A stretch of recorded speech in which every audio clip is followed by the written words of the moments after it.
بسم اللہ الرحمن الرحیم، اللہم صلی علی محمد و آل محمد۔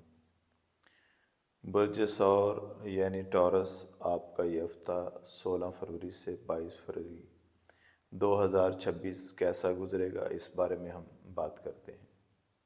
آپ کے چوتھے گھر میں کیتو رہے گا۔ اس ہفتے آپ نے کوشش کرنی ہے کہ اپنی صحت کا اور اپنی والدہ کی صحت کا خاص خیال رکھنا ہے۔ آپ نے غیر ضروری سفر سے بھی پرہیز کرنا ہے۔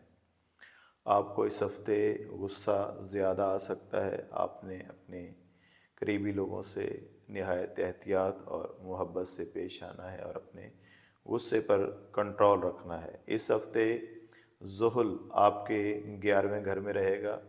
آپ نے لمبے عرصے کے لیے سرمایہ کاری کرنی ہے اور اپنی زندگی کے معاملات میں اپنے کسی بزرگ کا مشورہ لازمی لینا ہے۔ کسی خاص قریبی شخص سے اختلافات ہو سکتے ہیں۔ آپ نے کوشش کرنی ہے کہ کھل کے بات کرنی ہے اور اپنی غلط فہمی کو دور کرنا ہے۔ کاروبار میں اپنے پارٹنر کے ساتھ بات چیت مشکل ہو سکتی ہے۔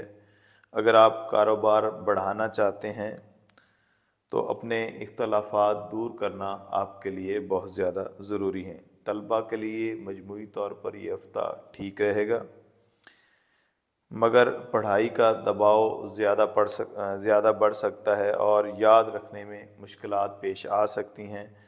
باقاعدگی اپنے شیڈول میں اپنا شیڈول بنا لیں۔ محبت کے حوالے سے تعلقات میں فاصلے یا غلط فہمیاں پیدا ہو سکتی ہیں۔ نرم لہجہ اور صبر سے بات کریں۔ جلد بازی میں کوئی بھی فیصلہ نہ کریں۔ اگر آپ کے صدقات کے حوالے سے بات کی جائے تو آپ نے کسی بھی سفید چیز کا صدقہ جمعے والے دن کہیں پرندوں کو یا پھر ایسی جگہ پر جہاں پر کیڑے مکوڑے زیادہ ہوں وہاں پہ پھینکنا ہے اور محمد و آل محمد کا واسطہ دے کے دعا کرنی ہے کہ آپ کے تمام پریشانیاں اور مشکلات دور ہو جائیں۔ آپ کا بہت شکریہ۔